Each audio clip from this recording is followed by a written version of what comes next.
ಮಧ್ಯಾಹ್ನದ ಹೊತ್ತಿಗೆ ಭಾರದ್ವಾಜ್ ಮನೆತನದ ಅಂಗಳದಲ್ಲಿ ಬಂದು ನಿಂತ ಕಾರಿನಿಂದ ಇಳಿದವರನ್ನ ಅಗ್ನಿ ಸ್ವಾಗತಿಸಿ ಒಳಗೆ ಕರೆದೊಯ್ದು ಕೂರಿಸಿದ. ಭೂಮಿ, ಸ್ವಲ್ಪ ಇಲ್ಲಿ ಬರ್ತೀಯಾ? ಅಡುಗೆ ಮನೆಯಲ್ಲಿ ಗೌರಿ ಮತ್ತು ಸುಮಿತ್ರಾಗೆ ಸಹಾಯ ಮಾಡುತ್ತಿದ್ದಾಗ ಹಾಲ್ನಿಂದ ಅಗ್ನಿ ಕರೆದದ್ದು ಕೇಳಿಸ್ತು. ವಿಚಾರವೇನೆಂದು ತಿಳಿಯೋದಕ್ಕೆ ಭೂಮಿ ಹಾಲ್ಗೆ ಬಂದಾಗ ಅಲ್ಲಿ ನಗುತ್ತಾ ಕುಳಿತಿದ್ದ ತಾತ ಮತ್ತು ಅಜ್ಜಿಯನ್ನ ಕಂಡಳು. ಅವಳು ಓಡಿ ಹೋಗಿ ಅವರಿಬ್ಬರನ್ನು ಅಪ್ಪಿಕೊಂಡು ಅಳಲಾರಂಭಿಸಿದಳು. ಏನಿದು ಮಗಳೇ?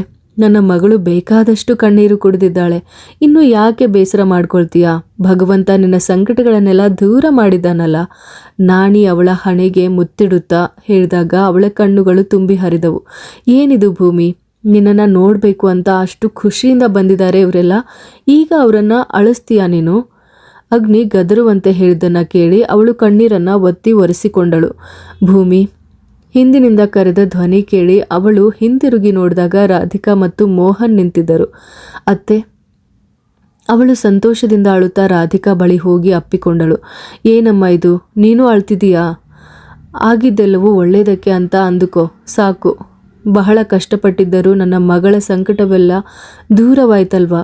ರಾಧಿಕಾ ಅವಳನ್ನು ತಬ್ಬಿಕೊಂಡದ್ದು ಕಂಡು ಸುಮಿತ್ರಾ ಅವಳ ಬಳಿ ಬಂದರು. ನಿನ್ನೆ ಮಧ್ಯಾಹ್ನದಿಂದ ತಾತ ಮತ್ತು ಅಜ್ಜಿಯ ಬಗ್ಗೆ ಮಾತ್ರನೇ ಹೇಳ್ತಾ ಇದ್ಲು. ಇಲ್ಲಿಯವರೆಗೆ ಅವರನ್ನು ಬಿಟ್ಟಿರಲಿಲ್ಲ ಅಂತ ಹೇಳಿ ಸ್ವಲ್ಪ ಹೊತ್ತು ಅಳುತ್ತಿದ್ರು. ಆಮೇಲೆ ಅವರೆಲ್ಲ ಬರ್ತಾರೆ ಅಂತ ಇವನು ಹೇಳಿದ್ರಿಂದ ಬೇಕಂತಲೇ ಭೂಮಿಗೆ ವಿಷಯ ಹೇಳಿರಲಿಲ್ಲ. ಇದರಲ್ಲಿ ನನ್ನದೇನೂ ತಪ್ಪಿಲ್ಲಮ್ಮ. ನಿನ್ನ ಗಂಡ ನಿನಗೊಂದು ಸರ್ಪ್ರೈಸ್ ಕೊಟ್ಟಿದ್ದಾನೆ. ಸುಮಿತ್ರಾ ನಗುತ್ತಲೇ ಅವಳ ಕೆನ್ನೆಯನ್ನು ಸವರಿದರು. ಭೂಮಿ ಅಗ್ನಿಯನ್ನ ಒಮ್ಮೆ ತೀಕ್ಷ್ಣವಾಗಿ ನೋಡಿದಾಗ ಅವನು ಕಣ್ಣು ಮಿಟುಕಿಸಿ ನಕ್ಕ. ತಾತ ಮತ್ತು ಅಜ್ಜಿ ಅವಳನ್ನ ಬಿಡದೆ ಒಂದೊಂದೇ ವಿಚಾರಗಳನ್ನು ಕೇಳುತ್ತಿದ್ರು. ಆ ಮನೆಯವರ ನಡವಳಿಕೆಯನ್ನ ನೋಡಿದಾಗಲೇ ಮನಸ್ಸಿಗೆ ನೆಮ್ಮದಿಯಾಗಿದ್ರು. ಕಣ್ಣಿನ ರೆಪ್ಪೆಯಂತೆ ಕಾಪಾಡಿ ಬೆಳೆಸಿದವಳು ಸಂತೋಷವಾಗಿದ್ದಾಳೆ ಎಂಬುದನ್ನು ಅವಳ ಬಾಯಿಂದಲೇ ಕೇಳಬೇಕೆಂಬ ಹಂಬಲ ಅವರಿಗಿತ್ತು. ನನಗೆ ಇಲ್ಲಿ ಯಾವ ತೊಂದರೆಯೂ ಇಲ್ಲ ತಾತ. ನಿಮ್ಮನ್ನ ನೋಡಲಾಗಲಿಲ್ಲ ಎಂಬ ಬೇಸರ ಮಾತ್ರ ಇತ್ತು.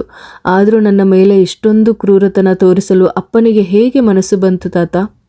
ಅಮ್ಮ ಮಾಡಿದ ತಪ್ಪಿಗೆ ನನಗೆ ಯಾಕೆ ಈ ಶಿಕ್ಷೆ? ಅಣ್ಣ ಕೂಡ ನನ್ನನ್ನು ಅರ್ಥ ಮಾಡಿಕೊಳ್ಳುತ್ತಿಲ್ಲ. ಅಣ್ಣ ಇದ್ದಿದ್ರೆ ನನಗೆ ಈ ಪರಿಸ್ಥಿತಿ ಬರ್ತಿತ್ತಾ? ಭೂಮಿ ಹಾಗೆ ಹೇಳಿ ಅಳಲಾರಂಭಿಸಿದಾಗ ಅಗ್ನಿ ಅವಳ ಬಳಿ ಬಂದ. ಓ, ಹಾಗಾದರೆ ನನ್ನ ಹೆಂಡತಿಯಾಗಿ ಬಂದದ್ದು ಭೂಮಿಗೆ ಈಗಲೂ ಇಷ್ಟವಿಲ್ಲ ಅನಿಸ್ತಿದೆ. ನಾನು ಮಾತ್ರ ಸುಮ್ಮನೆ ಪ್ರೀತಿ ತೋರಿಸ್ತಾ ಇದ್ದೀನಿ ಅಲ್ವಾ? ಅಗ್ನಿ ಹಾಗೆ ಹೇಳಿ ಬೇಸರದಿಂದ ಅವರ ಬಳಿ ಕುಳಿತಾಗ ಭೂಮಿಗೆ ಸಂಕಟವಾಯಿತು. ನಾನು ಹಾಗೆ ಹೇಳಿಲ್ಲ ಅಗ್ನಿ. ನನಗೆ ನಿಮ್ಮೆಲ್ಲರ ಮೇಲೆ ಬಹಳ ಪ್ರೀತಿ ಇದೆ. ಆದರೆ ನನಗೆ ಕಷ್ಟ ಬಂದಾಗ ಅಣ್ಣ ಜೊತೆ ಇರಲಿಲ್ವಲ್ಲ ಅಂತ ನೆನೆಸಿಕೊಂಡು ತುಂಬ ಸಂಕಟ ಆಯಿತು. ರಕ್ಷಣೆ ಮಾಡೋದಕ್ಕೆ ಆಳಿದ್ರು. ನನಗೆ ಈ ಸ್ಥಿತಿ ಬಂತಲ್ವಾ? ಅದಕ್ಕೆ ನಮ್ಮ ಹುಡುಗ ನಿನಗೆ ಸಿಕ್ಕನಲ್ವಾ ಮಗಳೇ? ಇದಕ್ಕಿಂತ ಒಳ್ಳೆಯ ಪೋಖ್ರಿ ನನ್ನ ಮಗಳಿಗೆ ಬೇರೆಲ್ಲೂ ಸಿಗೋದಿಲ್ಲ. ಆದಿ ನಗುತ್ತಲೇ ಹೇಳಿದ್ದನ್ನು ಕೇಳಿ ಅಲ್ಲಿ ದೊಡ್ಡ ನಗುವಿನ ಅಲೆ ಎದ್ದಿತು. ಭೂಮಿ ಮಾತ್ರ ಮುಗುಳ್ನಗುತ್ತಲೇ ಅವನನ್ನು ಕದ್ದು ಕದ್ದು ನೋಡಿದಳು. ನಿನಗೆ ನಾನು ಕೊಡ್ತೀನಿರು, ಬಹಳ ನಗಬೇಡ ನೀನು. ಅಗ್ನಿ ಆದಿಯನ್ನ ತೀಕ್ಷ್ಣವಾಗಿ ನೋಡುತ್ತಾ ಕೋಣೆಯೊಳಗೆ ಹೋದ. ಮಹಾದೇವ್ ಮತ್ತು ಸುಮಿತ್ರಾ ಭೂಮಿಯ ತಾತ, ಅಜ್ಜಿ ಹಾಗೂ ಜೊತೆಗೆ ಬಂದಿದ್ದ ಅತ್ತೆ ಮತ್ತು ಮಾವನನ್ನ ಬಹಳ ಪ್ರೀತಿಯಿಂದಲೇ ಸತ್ಕರಿಸಿದರು. ತಾತ ಮತ್ತು ಅಜ್ಜಿಯ ಮಾತುಗಳಿಂದ ಭೂಮಿ ಇದುವರೆಗೆ ಅನುಭವಿಸಿದ ಕಷ್ಟಗಳೆಲ್ಲವೂ ಆ ಮನೆಯವರಿಗೆ ಅರ್ಥವಾಯಿತು. ಎಲ್ಲರಿಗೂ ಅವಳ ಮೇಲೆಯೇ ಅಪಾರವಾದ ವಾತ್ಸಲ್ಯ ಮೂಡಿತು. ಅದರ ಜೊತೆಗೆ ಭಾರದ್ವಾಜ ಮನೆತನದ ಸದಸ್ಯರೆಲ್ಲರೂ ಇನ್ನು ಮುಂದೆ ಅವಳನ್ನು ಯಾವ ತೊಂದರೆಗೂ ಬಿಟ್ಟುಕೊಡಬಾರದು ಎಂದು ಮನಸಾರೆ ನಿರ್ಧರಿಸಿದರು. ಎಲ್ಲರೂ ಕೆಳಗೆ ಮಾತನಾಡುತ್ತಿರುವುದನ್ನು ಕಂಡು ಭೂಮಿ ಮೆಲ್ಲನೆ ಕೋಣೆಗೆ ಹೋದಳು. ಅಗ್ನಿ ವಾಶ್ರೂಮ್ನಿಂದ ಹೊರಬರುವಾಗ ಭೂಮಿ ಹಾಸಿಗೆಯ ಮೇಲೆ ಕುಳಿತಿದ್ದಳು. ಅವನು ಅವಳನ್ನು ನೋಡಿದ ತಕ್ಷಣ ಮುಖ ತಿರುಗಿಸಿದ. ಕೋಪನಾ? ಅವಳು ಎದ್ದು ಹೋಗಿ ಅವನ ಬಳಿ ನಿಂತು ಕೇಳಿದಳು. ಹಾಂ, ಭಾವ ಸುಮ್ಮನೆ ತಮಾಷೆ ಮಾಡಿದ್ದು, ಆದರೆ ನಾನು ಮಾತ್ರ ನಗಲಿಲ್ಲ. ಹೌದಾ? ಹಾಂ, ನನ್ನನ್ನು ಮದುವೆಯಾಗಿದ್ದು ನಿನಗೆ ತಪ್ಪು ಅಂತ ಅನಿಸ್ತಿದೆನಾ? ಅವಳ ಕಣ್ಣುಗಳು ತುಂಬಿ ಬಂದವು. ನಾನು ಹಾಗೆ ಹೇಳಿದ್ನಾ? ನನಗೆ ಹಾಗೆ ಅನ್ನಿಸ್ತು. ತಪ್ಪಾ? ಭೂಮಿ ಏನು ಮಾತನಾಡದೆ ಅಲ್ಲಿಂದ ಹೋಗಲು ಮುಂದಾದಾಗ ಅಗ್ನಿ ಅವಳನ್ನು ಎತ್ತಿಕೊಂಡು ಗಿರಗಿರನೆ ತಿರುಗಿಸಿದ. ಬೇಡ, ನನಗೆ ಭಯ ಆಗ್ತಿದೆ. ಅವಳು ಹೇಳಿದ್ದನ್ನು ಕೇಳಿ ಅಗ್ನಿ ತುಂಟತನದಿಂದ ಅವಳನ್ನು ಕೆಳಗೆ ನಿಲ್ಲಿಸಿದ. ನಾನು ಸುಮ್ಮನೆ ಹೇಳಿದ್ದಮ್ಮ.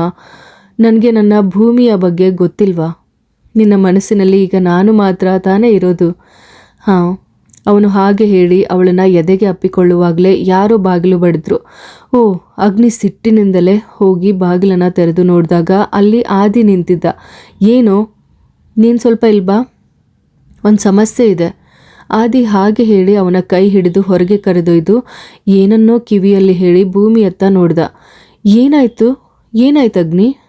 ಅವಳು ಆತಂಕದ ಮುಖವನ್ನು ಕಂಡು ಅಗ್ನಿಗೆ ಅವಳಿಗೆ ಹೇಗೆ ಹೇಳಬೇಕೆಂದು ತಿಳಿಯದೆ ಗೊಂದಲಕ್ಕೊಳಗಾದ. ಏನಾಯಿತು ಅಗ್ನಿ?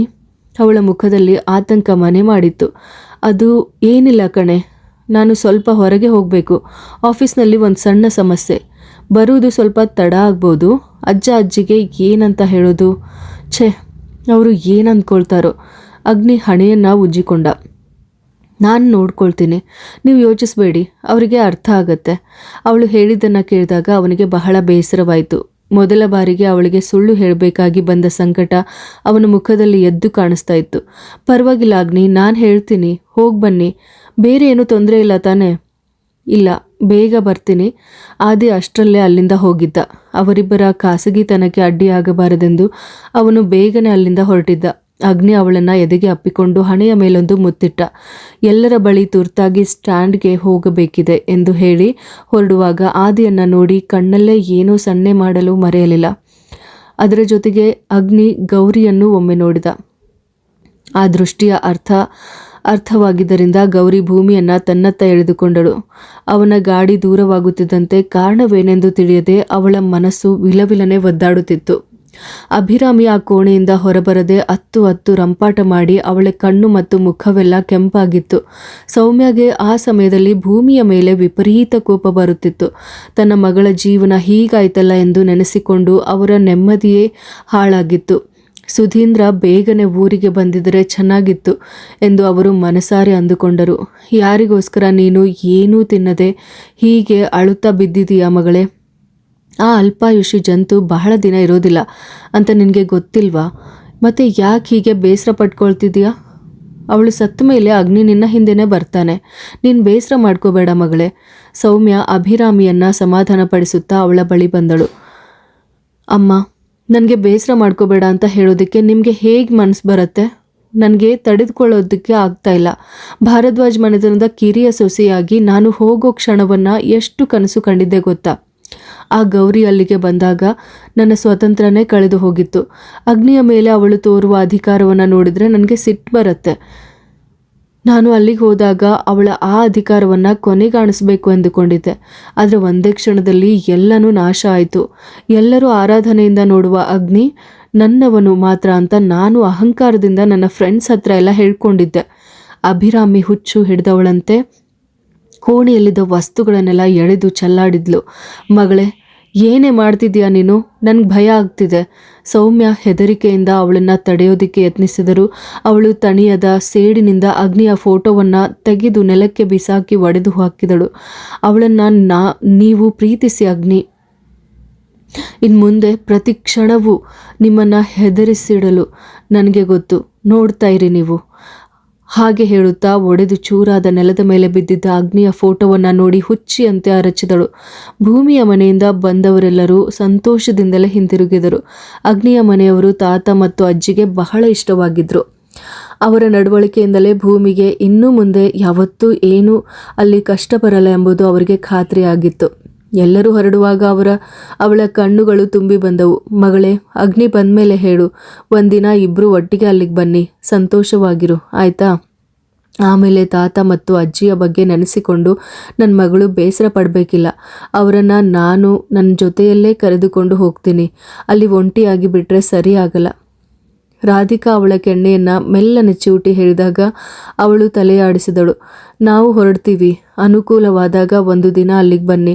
ಮೋಹನ್ ಮಹಾದೇವ್ ಅವರ ಬಳಿ ಹೇಳಿ ಅಲ್ಲಿಂದ ಹೊರಟರು. ಎಲ್ಲರೂ ಹೋಗುವಾಗ ಭೂಮಿಗೆ ಬೇಸರವಾದರೂ ತಾತ ಮತ್ತು ಅಜ್ಜಿಯ ಮುಖದಲ್ಲಿದ್ದ ಸಂತೋಷವನ್ನು ಕಂಡು ಅವಳ ಕಣ್ಣುಗಳು ತುಂಬಿ ಬಂದವು. ಇಬ್ಬರೂ ಹೊರಡುವಾಗ ಅವಳ ಹಣೆಗೆ ಮುತ್ತಿಡಲು ಮರೆಯಲಿಲ್ಲ. ಮಹಾದೇವ್ ಮತ್ತು ಸುಮಿತ್ರಾಗೆ ಆ ಮುಗ್ಧ ಮನುಷ್ಯರನ್ನು ಕಂಡಾಗ ವಿಪರೀತ ಸಂತೋಷವಾಗಿತ್ತು. ಆಸ್ತಿ ಏನೂ ಇಲ್ಲದಿದ್ದರೂ ತಮ್ಮ ಮಗ ಒಳ್ಳೆಯ ಸಂಸ್ಕಾರವಿರುವ ಕುಟುಂಬದ ಹುಡುಗಿಯನ್ನ ಕರೆತಂದಿದ್ದಾನೆ ಎಂದು ನೆನೆಸಿಕೊಂಡಾಗ ಅವರಿಗೆ ಹೆಮ್ಮೆ ಅನಿಸಿತು. ಅದರ ಜೊತೆಗೆ ಭೂಮಿಯ ಅಪ್ಪ ಅಮ್ಮನ ಮೇಲೆ ಅವರಿಗೆ ಅತೀವವಾದ ದ್ವೇಷ ಮೂಡಿತ್ತು. ಸ್ಟೇಷನ್ನಲ್ಲಿ ಕುಳಿತಿದ್ದಾಗ ಅಗ್ನಿಯ ಮನಸ್ಸಿನಲ್ಲಿ ಹಿಂದಿನ ರಾತ್ರಿ ಭೂಮಿಯ ಜೊತೆ ಕಳೆದ ಕ್ಷಣಗಳು ಮೂಡಿಬಂದವು. ಅವನ ತುಟಿಯಲ್ಲಿ ಸಣ್ಣದೊಂದು ಮುಗುಳ್ನಗು ಅರಳಿತು. ಏನು ಒಬ್ಬನೇ ಕೂತು ನಗ್ತಿದೆಯಲ್ಲ? ನೆನ್ನೆ ತಾನೇ ಮದುವೆ ಆಗಿದ್ದಲ್ವಾ? ಅದನ್ನೇ ನೆನೆಸಿಕೊಂಡು ನಗ್ತಾ ಇರ್ಬೇಕು ನೀನು. SI ರೋಹನ್ ಅವನ ಬಳಿ ಬಂದು ಕುಳಿತು ನಗುತ್ತಲೇ ಕೇಳ್ದ. ಹೋಗೋ, ನನ್ನ ಹುಡುಗಿಗೆ ಇದೆಲ್ಲ ಗೊತ್ತಿಲ್ಲ. ಅದನ್ನು ನೆನೆಸಿಕೊಂಡಾಗ ಸ್ವಲ್ಪ ಬೇಸರವಾಗತ್ತೆ. ಸ್ಟೇಷನ್ನಲ್ಲಿ ಇದ್ದೀನಿ ಅಂತ ಇಲ್ಲಿಯವರೆಗೂ ಅವಳಿಗೆ ನಾನು ಹೇಳಿಲ್ಲ. ಅದು ಕೂಡ ಕೇಳಿದ್ರೆ ಅವಳ ಪ್ರಾಣನೇ ಹಾರಿ ಹೋಗುತ್ತೆ. ಅಷ್ಟು ಪಾಪನ ಅಗ್ನಿ? ರೋಹನ್ ಅವನ ಮಾತನ್ನ ಕೇಳಿ ನಗುತ್ತಲೇ ಕೇಳಿದ. ಹಾಂ, ಪಾಪ ಕಣೋ.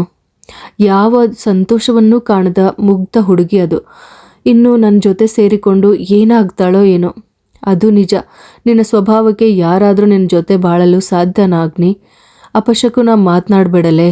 ಅವಳು ನನ್ನ ಪ್ರಾಣ. ರೋಹನ್ ಮತ್ತು ಅಗ್ನಿ PUCಯಲ್ಲಿ ಒಟ್ಟಿಗೆ ಓದಿದವರು. ಅಗ್ನಿಯ ಊರಿಗೆ ವರ್ಗಾವಣೆಯಾಗಿ ಬಂದಾಗ ಅವನಿಗೆ ಇರಲು ಬೇಕಾದ ಎಲ್ಲ ವ್ಯವಸ್ಥೆಯನ್ನು ಮಾಡಿಕೊಟ್ಟಿದ್ದವನು ಅಗ್ನಿಯೇ ಆಗಿದ್ದ. ಹಾಗಾಗಿ ಎಂತಹದ್ದೇ ಅಗತ್ಯವಿದ್ದರೂ ರೋಹನ್ ಅವನ ಜೊತೆ ನಿಂತು ಸಹಾಯ ಮಾಡುತ್ತಿದ್ದ. ಇಷ್ಟೆಲ್ಲ ಆದಮೇಲೆ ನೀನು ಆ ಹುಡುಗಿಯನ್ನು ಕರೆದುಕೊಂಡು ಬಂದು ಒಂದು ದೂರು ಕೊಡ್ಬೋದಿತ್ತಲ್ಲ. ಅವಳ ಅಪ್ಪನಿಗೂ 2 ಬಾರಿಸ್ಬೋದಿತ್ತು ನಾವು. ಅದೆಲ್ಲ ಬೇಡ, ಸಮಯವಿದೆಯಲ್ಲ. ಈಗೋ ಜಾಮೀನು ಕೊಡುವವರು ಬಂದಿರಲ್ಲ. ಆಮೇಲೆ ಅವರನ್ನು ನಾಳೆ ಒಮ್ಮೆ ನಾನು ಹೋಗಿ ನೋಡ್ತೀನಿ. ಅವನೊಬ್ಬ ಕಿತ್ತೋದವನು. ದೂರು ಕೊಡ್ತಾನಂತೆ, ದೂರು. ನನ್ನ ಹುಡುಗಿಯ ಜೊತೆ ಪೋಖರಿತನ ತೋರಿಸಿದ್ದಾನಲ್ಲ, ಬಿಡಲ್ಲ ನಾನು. ಅಗ್ನಿ ಸಿಟ್ಟಿನಿಂದ ಹಲ್ಲು ಮಸೆಯುತ್ತಾ ಹೇಳಿದ. ಆದಿ ಮತ್ತು ಅರವಿಂದ್ ವಕೀಲರೊಂದಿಗೆ ಬಂದ ತಕ್ಷಣ ಅವನು ರೋಹನ್ ಬಳಿ ಹೇಳಿ ಸ್ಟೇಷನ್ನಿಂದ ಹೊರಟ. ಅವನ ಧೈರ್ಯ ಮೆಚ್ಚಲೇಬೇಕು ಅಲ್ವಾ ಅಗ್ನಿ? ಅರವಿಂದ್ ಹೇಳಿದ್ದಕ್ಕೆ ಅವನು ಕೇವಲ ತಲೆ ಆಡಿಸಿದ. ಆ ಧೈರ್ಯವನ್ನು ನಾವು ನಾಳೆ ಹೋಗಿ ಇಳಿಸ್ಬೇಕು. ಇವನು ಕ್ರೂರವಾಗಿ ನಗುತ್ತಾ ಹೇಳಿದಾಗ ಅಗ್ನಿಯ ಬೆನ್ನಿಗೆ ಆದಿ ಮೆಲ್ಲನೆ ಹೊಡೆದ. ಆ ಧೈರ್ಯವನ್ನೆಲ್ಲ ಇಳಿಸುವ ಮುನ್ನ ಒಂದು ಚೂರು ಧೈರ್ಯವಿಲ್ಲದ ಅಗ್ನಿಯೊಬ್ಬಳು ನಿನಗಾಗಿ ಮನೆಯಲ್ಲಿ ಕಾಯುತ್ತಿದ್ದಾಳೆ ಅನ್ನೋದು ನೆನಪಿರಲಿ. ಗೌರಿ ಕಾಲ್ ಮಾಡಿದಾಗಲೇ ಹೇಳಿದ್ದಳು, ಅವಳಿಗೆ ತುಂಬ ಆತಂಕವಾಗಿದೆ ಅಂತ. ಹಾಗಾಗಿ ಇಲ್ಲಿ ಸಮಯ ಹಾಳು ಮಾಡದೆ ಬಾ, ನಾವು ಅಲ್ಲಿಗೆ ಹೋಗೋಣ. ಆದಿ ಹೇಳಿದ್ದನ್ನು ಕೇಳಿ ಅವನು ಹೊರಡಲು ತಲೆಯಾಡಿಸಿದರು. ಆದಿ ಮತ್ತು ಅರವಿಂದನಿಗೆ ಬೇರೆ ಹೋಗಲು ಹೇಳಿದ. ತುರ್ತಾಗಿ ಒಂದೆಡೆ ಹೋಗಬೇಕಿದೆ ಎಂದು ಹೇಳಿದಾಗ ಅವರು ತಡೆಯಲು ಯತ್ನಿಸಿದರು. ಬೇಗನೆ ಬರ್ತೀನಿ ಎಂದು ಹೇಳಿ ಗಾಡಿ ಏರಿ ಹೊರಟ. ಸಂಜೆ ಸ್ನಾನ ಮಾಡಿ ದೇವರ ಮುಂದೆ ದೀಪ ಹಚ್ಚಿದ್ರು. ಅವಳ ಮನಸ್ಸೆಲ್ಲ ಕದಡಿ ಹೋಗಿತ್ತು. ಅಗ್ನಿ ಹೋದ ಹಿಂದೆಯೇ ಆದಿಯೂ ಕೂಡ ಹೋಗಿದ್ದ. ಎಲ್ಲರೂ ಏನೋ ಗುಸುಗುಸು ಮಾತನಾಡ್ತಾ ಇದ್ದಾರೆ. ತನ್ನನ್ನು ಕಂಡಾಗ ವಿಷಯವನ್ನು ಬದಲಾಯಿಸ್ತಾ ಇದ್ದಾರೆ. ಅವಳಿಗೆ ವಿಪರೀತ ಭಯವಾಗತೊಡಗಿತು. ಹಾಲ್ನಲ್ಲಿ ಬಹಳ ಹೊತ್ತು ಕಾದಿದ್ದರೂ ಅಗ್ನಿ ಬರೆದಿದ್ದಾಗ ಅವಳ ಮುಖ ಬೇಸರದಿಂದ ಬಾಡಿತು. ಅಲ್ಲೇ ಕುಳಿತು ಯೋಚನೆ ಮಾಡಬೇಡ ಭೂಮಿ, ಇಲ್ಲಿ ಬಾ, ನಾವಿಲ್ಲಿ ಕೂರೋಣ. ಅವರೀಗ ಬರ್ತಾರೆ. ಗೌರಿ ಕರೆದಾಗ ಹಿಂಜರಿಕೆಯಿಂದಲೇ ಎದ್ದು ಒಳಗೆ ಹೋಗಲು ಮುಂದಾದಾಗಲೇ ಅಂಗಳದಲ್ಲಿ ಕಾರು ಬಂದು ನಿಂತದ್ದು. ಅಗ್ನಿಯನ್ನ ಹುಡುಕಿದರೂ ಬಂದಿದ್ದು ಆದಿ ಆಗಿದ್ದ. ಅವಳ ಮುಖ ಒಮ್ಮೆ ಬಾಡಿದರೂ ಹಿಂದೆಯೇ ಅಗ್ನಿ ತನ್ನ ಬುಲೆಟ್ನಲ್ಲಿ ಬಂದು ಇಳಿದ. ಆಹಾ, ಭೂಮಿಗೆ ಈಗಲೇ ಜೀವ ಬಂದದ್ದು. ಬಹಳ ಹೆದರಿಕೊಂಡಿದ್ದಳು ಆ ಹುಡುಗಿ. ಗೌರಿ ನಗುತ್ತಲೇ ಹೇಳಿದಾಗ ಅಗ್ನಿ ಭೂಮಿಯನ್ನ ನೋಡಿ ಕಣ್ಣು ಮಿಟುಕಿಸಿದ. ಬಾ, ನಾನು ಸ್ನಾನ ಮಾಡಬೇಕು. ಅಗ್ನಿ ಭೂಮಿಯ ಹೆಗಲ ಮೇಲೆ ಕೈ ಹಾಕಿ ಕೋಣೆಯತ್ತ ಹೋದಾಗ ಆದಿ ಗೌರಿಯನ್ನ ನೋಡಿ ನಕ್ಕ. ನಗಬೇಡ, ಆ ಹುಡುಗಿಗೆ ಏನೋ ಅರ್ಥವಾಗಿದೆ. ಅದು ಪರವಾಗಿಲ್ಲ. ಈ ಹೆಂಡತಿ ಎನ್ನುವ ವಸ್ತುವಿನ ಕಾಟ ಎಂಥದ್ದು ಅಂತ ಅವನಿಗೂ ಸ್ವಲ್ಪ ತಿಳಿಲಿ ಬಿಡು. ಅದನ್ನು ಹೇಳಿದ ತಕ್ಷಣ ಗೌರಿ ಅವನ ಬೆನ್ನಿಗೆ ಹೊಡೆದು ಒಳಗೆ ಓಡಿದಳು.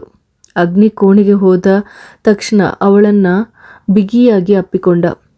ನನ್ನ ಭೂಮಿ ಹೆದರ್ಬಿಟ್ಲಾ? ಆದರೆ ನಿನ್ನ ಆ ಭಯವನ್ನು ಸ್ವಲ್ಪ ಹೊತ್ತಾದ ಮೇಲೆ ದೂರ ಮಾಡ್ತೀನಿ ಬಿಡು. ನಾನೊಮ್ಮೆ ಸ್ನಾನ ಮಾಡ್ಕೊಂಡು ಬರ್ತೀನಿ. ಅವಳ ಹಣೆಯ ಮೇಲೆ ಮುತ್ತಿಟ್ಟು ಅಗ್ನಿ ಟಾವೆಲ್ ತೆಗೆದುಕೊಂಡು ಸ್ನಾನಕ್ಕೆ ಹೋದ. ಭೂಮಿ ಅವನು ಸ್ನಾನ ಮಾಡಿ ಬರುವವರೆಗೆ ಅಲ್ಲೇ ಕುಳಿತಿದ್ಲು. ಆ ಕೋಣೆಯ ಅಲಂಕಾರ ಮತ್ತು ವಸ್ತುಗಳನ್ನು ನೋಡುತ್ತಾ ಕುಳಿತಿದ್ದಾಗಲೇ ಅವನು ಸ್ನಾನ ಮುಗಿಸಿ ಬಂದ. ಅಗ್ನಿ, ಎಲ್ಲಿಗೆ ಹೋಗಿದ್ದೀರಿ? ಭೂಮಿ ಅವನಿಗೆ ಹಾಕಿಕೊಳ್ಳಲು ಬಟ್ಟೆ ತೆಗೆದುಕೊಳ್ಳುತ್ತಾ ಮೆಲ್ಲನೆ ಕೇಳಿದಳು. ಅದು ಆಫೀಸ್ಗೆ. ಅಲ್ಲಿ ಸಣ್ಣದೊಂದು ಸಮಸ್ಯೆ ಇತ್ತು. ನನಗೆ ಬಹಳ ಹಸಿವಾಗ್ತಿದೆ. ಮಧ್ಯಾಹ್ನ ಏನೂ ತಿಂದಿರಲಿಲ್ಲ. ಅಗ್ನಿ ಹಾಗೆ ಹೇಳಿ ಶರ್ಟ್ ಹಾಕಿಕೊಂಡ. ಅವಳ ಹೆಗಲ ಮೇಲೆ ಕೈ ಹಾಕಿ ಹೊರಗೆ ನಡೆದ. ಅಗ್ನಿ, ನನಗೆ ಇಷ್ಟವಿಲ್ಲದ ಒಂದು ವಿಚಾರವನ್ನು ನಾನು ಹೇಳಲ್ಲ. ಅಗ್ನಿ ಮುಖ ತಿರುಗಿಸಿ ಅವಳನ್ನೊಮ್ಮೆ ನೋಡಿದ. ನನಗೆ ಸುಳ್ಳು ಹೇಳೋದು ಇಷ್ಟವಿಲ್ಲ. ಅಷ್ಟನ್ನು ಮಾತ್ರ ಹೇಳಿ ಅವನಿಂದ ದೂರ ಸರಿದು ಕೆಳಗೆ ಇಳಿದು ಹೋಗುತ್ತಿದ್ದವಳನ್ನು ನೋಡಿ ಅಗ್ನಿ ಹಣೆಗೆ ಅಪ್ಪಳಿಸಿಕೊಂಡ. ಎಲ್ಲ ಹಾಳಾಯ್ತಾ ಭಗವಂತ. ಊಟಕ್ಕೆ ಕುಳಿತಾಗ ಮಹಾದೇವ್ ಅವನ ಬಳಿ ಅದರ ಬಗ್ಗೆ ಏನೂ ಕೇಳಿಲ್ಲ. ಅದಕ್ಕೆ ಕಾರಣ ಭೂಮಿಯ ಅವನಿಗೆ ಸರಿಯಾಗಿ ಬಾರಿಸ್ಬೇಕು. ಅಣ್ಣನ ವಿರುದ್ಧನೇ ದೂರು ಕೊಡುವಷ್ಟು ಧೈರ್ಯ ಅವನಿಗೆ ಎಲ್ಲಿಂದ ಬಂತು? ಅರುವಿನ ಕಾಲನ್ನು ಆದಿ ಅಷ್ಟರಲ್ಲೇ ಮೆಟ್ಟಿ ಹಿಡಿದುಕೊಂಡಿದ್ದ. ತಾನು ಹೇಳಿದ ಅಚಾತುರ್ಯವನ್ನು ನೆನೆಸಿಕೊಂಡು ಅರು ನಾಲಿಗೆ ಕಚ್ಚಿಕೊಂಡು ಅಗ್ನಿಯನ್ನು ನೋಡಿದಾಗ ಅವನ ದೃಷ್ಟಿಯಲ್ಲ ತನ್ನ ಪಕ್ಕದಲ್ಲಿ ಕುಳಿತು ಯಾರನ್ನೂ ನೋಡದೆ ಊಟ ಮಾಡುತ್ತಿದ್ದವಳ ಮೇಲೇನೇ ಇತ್ತು. ಆ ಕಣ್ಣುಗಳು ತುಂಬಿ ಬಂದದ್ದು ಮತ್ತು ಎಲ್ಲರಿಂದ ಮುಚ್ಚಿಟ್ಟದ್ದು ಆ ಕ್ಷಣ ಯಾರಿಗೂ ತಿಳಿಯಲಿಲ್ಲ. ಅಗ್ನಿ ಕೋಣೆಗೆ ಹೋದಾಗ ಭೂಮಿ ಕಿಟಕಿಯ ಬಳಿ ನಿಂತು ಹೊರಗೆ ನೋಡ್ತಾ ಇದ್ಲು. ಅವಳ ಸೊಂಟವನ್ನು ಬಳಸಿ ಹಿಡಿದುಕೊಂಡು ಅಗ್ನಿ ಅವಳ ಕುತ್ತಿಗೆಯ ಹಿಂಭಾಗದಲ್ಲಿ ಮೆಲ್ಲನೆ ಮುತ್ತಿಟ್ಟ. ಏನು ಯೋಚನೆ ಮಾಡ್ತಿದ್ದಾಳೆ ನನ್ನ ಹೆಂಡತಿ? ಭೂಮಿ ಅವನ ಉಸಿರಿನ ಬಿಸಿಗೆ ಒಮ್ಮೆ ರೋಮಾಂಚನಗೊಂಡು ಬೆಚ್ಚಿ ಬಿದ್ದಳು. ಯಾಕೆ ನಡುಗ್ತಾ ಇದ್ದೀಯಾ ಹುಡುಗಿ? ನಿನ್ನ ಹೆದರಿಕೆಯನ್ನೆಲ್ಲ ನಿನ್ನೇನೆ ನಾನು ದೂರ ಮಾಡಿದ್ದೀನಲ್ಲ. ನಾನು ಮಲಗಿಕೊಳ್ತೀನಿ ಅಗ್ನಿ. ಅವನು ಹಿಂತಿರುಗಿ ನೋಡದ ಮೆಲ್ಲನೆ ಕೇಳಿದಳು. ಮಲಗು. ಅದಕ್ಕೂ ಮುನ್ನ ನಾವು ಸ್ವಲ್ಪ ಹೊತ್ತು ಮಾತನಾಡುವುದರಲ್ಲಿ ತಪ್ಪೇನಿದೆ. ಬಾ, ನಾವು ಬಾಲ್ಕನಿಯಲ್ಲಿ ಕೂರೋಣ. ಅವನು ಹಾಗೆ ಹೇಳಿ ಅವಳ ಸೊಂಟಕ್ಕೆ ಕೈ ಹಾಕಿ ಬಾಲ್ಕನಿಯ ಬಾಗಿಲು ತೆರೆದು ಹೊರಗೆ ನಡೆದ. ಆ ಕೋಣೆಯಿಂದಲೇ ಬಾಲ್ಕನಿಗೆ ಬಾಗಿಲಿರುವಾಗ ಆ ಜಾಗ ಅಗ್ನಿಗೆ ಮಾತ್ರ ಸೇರಿದ್ದು ಎಂಬುದು ಅವಳಿಗೆ ಅರ್ಥವಾಯಿತು. ಅಲ್ಲಿ ಹಾಕಿದ್ದ ಕುರ್ಚಿಯ ಮೇಲೆ ಕುಳಿತು ಅವನು ಭೂಮಿಯತ್ತ ಕೈ ಚಾಚಿದಾಗ ಅವಳು ಪಕ್ಕದಲ್ಲಿದ್ದ ಗಾಜಿನ ಬಾಟಲಿಯಲ್ಲಿದ್ದ ಮನಿ ಪ್ಲಾಂಟನ್ನು ಮುಟ್ಟಿ ನೋಡುತ್ತಿದ್ದಳು. ಭೂಮಿ ಅಗ್ನಿ ಅವಳನ್ನು ಎಳೆದು ತನ್ನ ಮಡಿಲಲ್ಲಿ ಕೂರಿಸಿಕೊಂಡು ಅವಳ ಕೈ ಬೆರಳುಗಳೊಂದಿಗೆ ತನ್ನ ಬೆರಳುಗಳನ್ನು ಬೆಸೆದುಕೊಂಡ. ಆಗಲೂ ಅವಳ ದೃಷ್ಟಿ ಬಾಲ್ಕನಿಯಲ್ಲಿ ಏನೇನು ಕಡಿಮೆ ಇದೆ ಎಂಬುದರ ಮೇಲೇನೇ ಇತ್ತು. ಏನನ್ನೂ ಯೋಚಿಸುತ್ತಾ ಅಗ್ನಿಯ ಎದೆಗೆ ತಲೆ ಒರಗಿಸಿ ಮಲಗಿ ಅವಳು ಮೇಲಕ್ಕೆ ನಡೆದಾಗ ಆಕಾಶಗಳು, ನಕ್ಷತ್ರಗಳು ಮತ್ತು ಹುಣ್ಣಿಮೆಯ ಚಂದ್ರ ಕಂಡರು. ಕಣ್ಣಿಗೆ ತಂಪು ನೀಡುವ ದೃಶ್ಯ. ಅದರ ಜೊತೆಗೆ ಅಂದು ತಾನು ಕಂಡ ಕನಸು ಕೂಡ ಅವಳಿಗೆ ನೆನಪಾಯಿತು. ಭೂಮಿ, ಏನು ಯೋಚಿಸ್ತಾ ಇದ್ದೀಯಾ? ಅಗ್ನಿ ಅವಳ ಯೋಚನಾ ಲಹರಿಯನ್ನು ಮುರಿದು ಕೇಳಿದಾಗ ಅವಳು ಮುಗುಳ್ನಗುತ್ತಲೇ ಅವನ ಎದೆಯಿಂದ ಮುಖವನ್ನು ಮಾತ್ರ ಮೇಲಕ್ಕೆತ್ತಿ ನೋಡಿದಳು. ಇಂಥದ್ದೇ ಒಂದು ಕ್ಷಣವನ್ನು ನಾನು ಕನಸಿನಲ್ಲಿ ಕಂಡಿದ್ದೆ ಅಗ್ನಿ. ಇದೇ ರೀತಿಯ ಬಾಲ್ಕನಿಯಲ್ಲಿ ನಾನು ನನ್ನನ್ನು ಮದುವೆಯಾದವನ ಎದೆಗೆ ಒರಗಿ ಆಕಾಶದಲ್ಲಿರುವ ಹುಣ್ಣಿಮೆಯ ಚಂದ್ರ ಮತ್ತು ಸಣ್ಣ ಸಣ್ಣ ನಕ್ಷತ್ರಗಳನ್ನು ನೋಡುತ್ತಿರುವುದನ್ನು ನಾನು ಸ್ಪಷ್ಟವಾಗಿ ಕಂಡಿದ್ದೆ. ಈಗ ಅದು ನಿಜವಾಯಿತು. ಅವಳು ಹೇಳಿದ್ದನ್ನು ಕೇಳಿ ಅಗ್ನಿ ಒಮ್ಮೆ ಮುಗುಳ್ನಕ್ಕ. ಆಯಿತು, ನನ್ನ ಭೂಮಿ ಹೇಳಿದ್ರಿಂದ ಮಾತ್ರ ನಾನು ನಂಬ್ತಾ ಇದ್ದೀನಿ. ಹಾಗೆ ನಂಬಬೇಕಾಗಿಲ್ಲ. ನಾನು ಸುಳ್ಳು ಹೇಳಲ್ಲ. ಹಾಗೆ ಸುಳ್ಳು ಹೇಳೋದು ಮಾಡೋದು ಎಲ್ಲ ನೀವೇ. ಬೆಕ್ಕಿನಂತೆ ತನ್ನ ಎದೆಗೆ ಅಂಟಿಕೊಂಡಿದ್ದವಳು ದಿಢೀರನೆ ಹುಲಿಯಂತೆ ತಿರುಗಿ ಬಿದ್ದುದನ್ನು ಕಂಡು ಅವನು ಬೆಚ್ಚಿ ಬಿದ್ದ. ಹಾಗಾದರೆ ಭೂಮಿಗೆ ರೌಡಿ ಆಗೋದಕ್ಕೂ ಬರುತ್ತೆ ಅಲ್ವಾ? ನಾನು ನನ್ನ ಹುಡುಗಿಯನ್ನು ಸುಮ್ಮನೆ ರೇಗಿಸಲು ಹಾಗೆ ಹೇಳಿದ್ದೆ ಕಣೆ. ನನಗೆ ನನ್ನ ಹುಡುಗಿಯ ಮೇಲೆ ನಂಬಿಕೆ ಇದೆ. ಹಾಗಾಗಿ ನನ್ನ ಮುದ್ದು ಹುಡುಗಿ ಇಲ್ಲಿ ಕೂರು, ಆಮೇಲೆ ಹೇಳು ಆ ಕನಸಿನ ಬಗ್ಗೆ. ಇಲ್ಲ, ನಾನು ಹೇಳಿದ್ದನ್ನು ನೀವು ನಂಬ್ತಾ ಇಲ್ಲ. ಇನ್ನು ನಾನು ಹೇಳಲ್ಲ. ಅವಳು ಹೇಳಲು ಹೋದಾಗ ಅಗ್ನಿ ಅವಳ ಸೊಂಟದ ಮೇಲೆ ಬೆರಳುಗಳನ್ನು ಒತ್ತಿದ. ಅದರಿಂದ ಅವಳು ಸ್ವಿಚ್ ಹಾಕಿದಂತೆ ಅಲ್ಲೇ ಕುಳಿತಳು. ಏನು ಹೋಗ್ತಿಲ್ವಾ? ಅವನು ನೇರವಾಗಿ ಕುಳಿತು ಅವಳ ಮುಖದತ್ತ ಮುಖ ತಂದಾಗ ಅವಳು ಕಣ್ಣು ಮುಚ್ಚಿಕೊಂಡಳು. ನನ್ನ ಮುದ್ದು ಹುಡುಗಿ, ಇಷ್ಟೇ ಕಣೆ ನೀನು. ನಿನ್ನ ಅಗ್ನಿ ಹೀಗೊಮ್ಮೆ ನೋಡಿದರೆ ನನ್ನ ಹುಡುಗಿ ಸುಮ್ಮನಾಗ್ತಾಳೆ. ಆದರೆ ನನಗೀಗ ಒಂದು ವಿಚಾರ ಹೇಳೋದಿದೆ, ಕೇಳ್ತೀಯಾ? ಅಗ್ನಿ ಕೇಳಿದ್ದನ್ನು ಕೇಳಿ ಅವಳು ಕಣ್ಣರಳಿಸಿ ಅವಳನ್ನು ನೋಡಿದ್ಲು. ಈ ಥರದ ಮತ್ತಷ್ಟು ಇಂಟ್ರೆಸ್ಟಿಂಗ್ ಕತೆಗಳನ್ನು ನಾನು ನಿಮ್ಮ ಮುಂದೆ ತಗೊಂಡು ಬರ್ತೀನಿ. ಹಾಗಿದ್ರೆ ಮಿಸ್ ಮಾಡದೆ ನಮ್ಮ ಯೂಟ್ಯೂಬ್ ಚಾನಲ್ ಕಥಾಸಾಗರ ಯೂಟ್ಯೂಬ್ ಚಾನಲ್ನ ಇವತ್ತೇ ಸಬ್ಸ್ಕ್ರೈಬ್ ಮಾಡ್ಕೊಳ್ಳಿ. ಹಾಗೆ ಕತೆ ಇಷ್ಟ ಆಗಿದ್ರೆ ಲೈಕ್ ಮಾಡಿ. ಹಾಗೆ ನಿಮ್ಮ ಫ್ರೆಂಡ್ಸ್ ಹಾಗೂ ಫ್ಯಾಮಿಲಿಗೆ ಇವತ್ತೇ ಶೇರ್ ಮಾಡಿ. ಧನ್ಯವಾದಗಳು.